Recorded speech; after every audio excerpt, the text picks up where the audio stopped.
So now they're the class of the field. They're destroying everybody.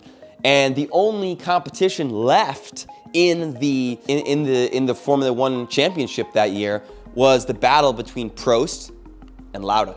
And an interesting thing happens. In the 1984 Monaco Grand Prix, there was a lot of rain and like a torrential downpour.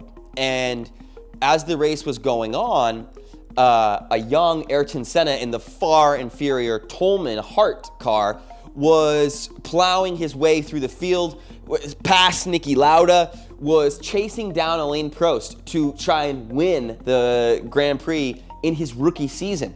And at the last minute, the race marshal decided that the rain was too dangerous, so he called off the race. And because they hadn't gotten to a certain number of laps to be able to say that the full race had been run, that because Prost was in the lead, he only got half of the points from that race. So that half point, keep that in mind because it's going to come back later. Finally, it came down to the last race. And so in the last race, Prost had to win no matter what. And Lauda had to finish second or above to win the world championship. Anything lower and Prost would win. But Prost still also had to win the race. Prost is in the lead. Lauda comes up through. Lauda storms up through the field from 11th place to 2nd place. Prost wins the race.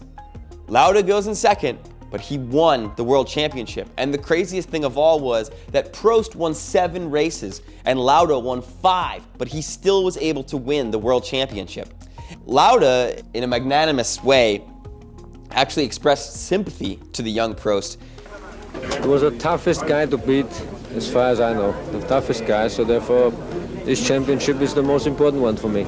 That concluded the season in which McLaren really established their dominance in Formula One that would go on through the rest of the 80s, into the 90s, and into the 2000s, and making them that kind of legendary name in Formula One that they are to this day, although they have obviously done a lot of backsliding. But this is almost the era that McLaren now is trying to get back to, this level of dominance. Eventually, things would change. Ron Dennis and John Barnard would have a kind of a beef, and then they would have to switch the engine manufacturer from Porsche to the infamous McLaren-Honda partnership, which of course had Senna and Prost, and that was an era of dominance and one of the greatest, rivalries within the sports, but that's kind of another story.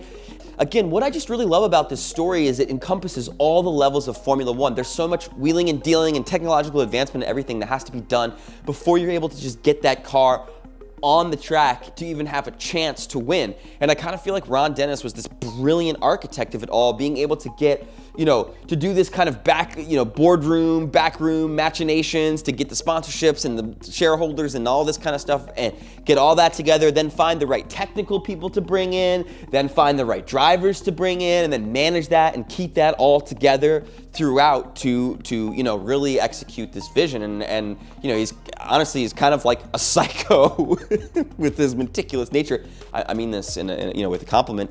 And then same with obviously John Barnard. Then there was other people that were involved in designing the car, and also both Lauda and Prost were also known for their kind of very calm, smart, thoughtful, meticulous nature, and a certain kind of intellect, which I know Ron Dennis really admired in his drivers as well as the other people that he worked with. And so I just think this is such a wonderful, brilliant Formula One story, and I just felt like I wanted to share it with you guys. So yeah, anyway, thanks.